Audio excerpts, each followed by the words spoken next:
Est-ce que ça veut dire que si les Juifs avaient accepté, on ne pourrait pas avoir le salut? Non, c'est pas ce que j'ai dit. Non, c'est pas ce que j'ai dit. Et j'explique. Alors, il va prendre une image qui est très intéressante dans ce passage, c'est l'image d'un olivier.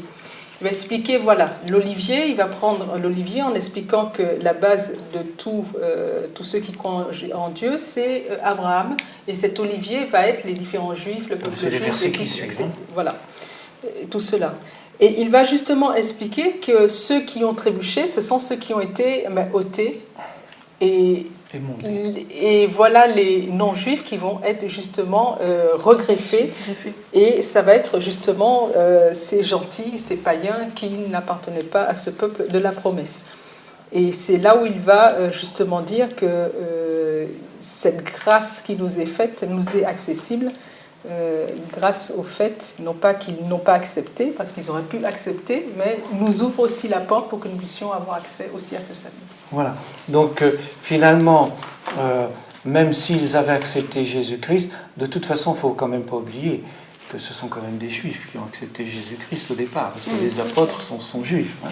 Oui, c'est pour ça qu'il va continuer la phrase en disant « mais grâce à leur faux pas, ils pensent à ceux qui n'ont pas accepté ». Oui, mais ce que je veux dire, c'est que quand on dit que les Juifs n'ont pas accepté, c'est pas tous, c'est une partie. Tout à fait. Puisque les premiers chrétiens sont tous Juifs. Exactement. Il ne faut pas l'oublier, ça. Hein. Donc, Dieu avait voulu, dès le départ, qu'Israël soit le peuple qui apporte le salut à toutes les nations. C'était pour cela qu'Israël était là. L'histoire, etc., je ne vais pas rentrer dans les détails, Israël s'est écarté de cette mission. Jésus vient et Israël, en tant que peuple, le rejette quelque part. Mais dans ce peuple, il y a des gens qui l'acceptent. Et ils vont recevoir la mission qui était celle d'Israël, c'est d'aller de faire toutes les nations des disciples. Parce que finalement, c'est toujours la même mission. À part que là, ce n'est plus une nation, mais ce sont les gens de toutes les nations qui viennent participer à l'assemblée, à l'ecclésia, à l'église, par la foi, qui reçoivent la mission d'aller annoncer l'évangile à toutes les nations, à tout peuple, toute langue, toute tribu, toute race. Donc voilà, ici, l'apôtre Paul est en train de nous montrer que quelque part, c'est vrai, c'est quand même par les Juifs qu'on obtient le salut. Il l'a dit déjà avant, Jésus était quand même juif. Il ne faut pas l'oublier. Donc le salut vient des Juifs, c'est une certitude. Et ils ont eu cette grâce et certains ont su la saisir et ont su l'apporter aux gentils, comme on dit, gentiment, c'est-à-dire à tous les autres. Maintenant, Paul parle d'excitation, de jalousie, un peu surprenant. Il dit s'il est possible d'exciter la jalousie de ceux de ma race. Donc il se réjouit de ce que les païens acceptent le salut avec force, parce que cela va susciter l'intérêt chez les non-juifs. Ça va les exciter. Ils vont être jaloux.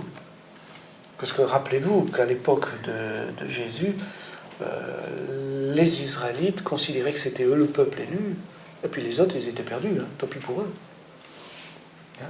Et puis il dit, le fait qu'ils voient ce salut accordé par les autres, ça va les exciter.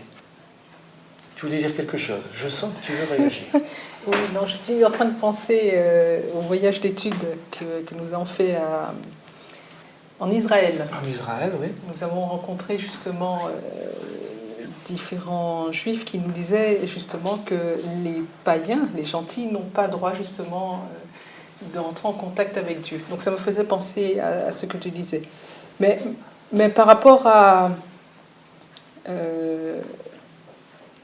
aux non-juifs qui n'ont pas rapport avec les païens, les gentils, effectivement, quand on regarde Acte 10, Corneille, pour que Pierre puisse pouvoir le rencontrer, Dieu a dû intervenir d'une manière assez radicale pour lui dire entre en contact avec, parce que tu dois annoncer la bonne nouvelle à ces païens aussi.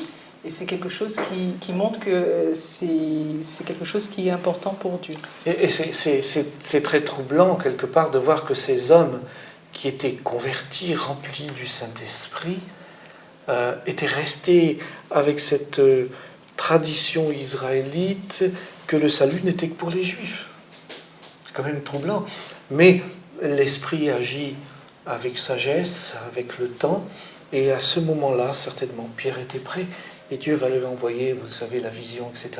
Et ça va permettre cette prédication de l'Évangile aux païens. Il va avoir quelques soucis, quand même. Mais bon, ça ira dans le bon sens après. Parce qu'il va être obligé de se justifier. Donc, Paul, encore une fois, par cette image, comme dans le chapitre 9, montre que les deux peuples en font qu'un, finalement. Il y a une racine, c'est Abraham. Si vous êtes là, à Christ, vous êtes la postérité d'Abraham. La racine, c'est Abraham, c'est le peuple juif. Et nous, les païens, on vient se greffer dessus.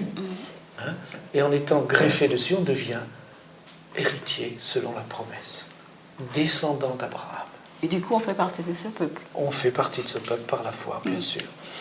Alors, ce que Paul veut nous enseigner, ce n'est pas qu'il y ait deux peuples, mais il n'y en a qu'un seul. Unis dans la foi et dans le salut. C'est ça qui est extraordinaire. Est-ce qu'on peut lire maintenant les versets 25 à 27 ? En effet, je ne veux pas, frères et sœurs, que vous ignorez ce mystère, afin que vous ne vous preniez pas pour des sages. Une partie d'Israël est tombée dans l'endurcissement jusqu'à ce que l'ensemble des non-juifs soit entré. Et ainsi, tout Israël sera sauvé. Comme le dit l'Écriture, le libérateur viendra de Sion et il écartera de Jacob les impiétés et telle sera mon alliance avec eux lorsque j'enlèverai leurs péchés. Il y a deux choses qui sont interpellantes dans ce texte. Il y en a plus, bien sûr, mais il y a deux choses qui, pour moi, m'interpellent. C'est d'abord qu'on nous dit qu'il y a une partie d'Israël qui est tombée et qu'il faut que la totalité des païens soit rentrée. D'accord ? Et qu'ensuite, tout Israël sera sauvé. Alors, qu'est-ce que Paul veut dire par là ? Ça veut dire qu'il faut qu'on sauve tous les païens pour qu'enfin tous les juifs soient convertis ? Si on prend le texte comme ça. Oui. C'est vrai que si on prend le texte comme ça, on peut le comprendre de cette manière. Mais nous avons tous cette connaissance que le salut déjà n'est pas un salut global. Et aussi le rejet n'est pas un rejet global. C'est un choix personnel. C'est personnel. Voilà.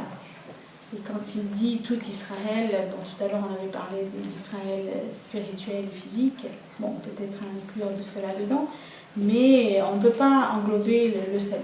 Le salut n'est pas sauvé une fois, c'est sauvé pour toujours. On le sait ça aussi. Donc, le salut est quelque chose de personnel, et comme on l'a vu tout à l'heure, avec la notion du reste, il y a ceux qui acceptent et ceux qui refusent. Et Paul n'est pas en train de nous dire, et je crois que ça serait forcer le texte, bon, ceux qui le pensent ont le droit de le penser, mais moi je ne suis pas d'accord sur ce plan-là.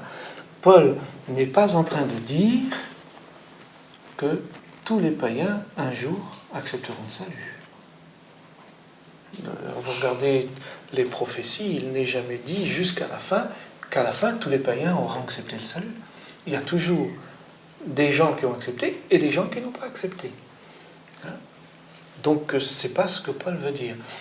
On peut peut-être penser que Paul, à ce moment-là, c'est une interprétation, bien sûr, que Paul parle de tous les païens qui peuvent être sauvés. Mais je crois que pour moi, c'est plutôt dans ce sens-là qu'il faut aller. Tous les païens qui peuvent être sauvés accepteront le salut. Parce que ce salut est prêché à tous. La grâce est pour tous. mais tous n'acceptent pas. Mais tous ceux qui peuvent accepter, un jour l'accepteront.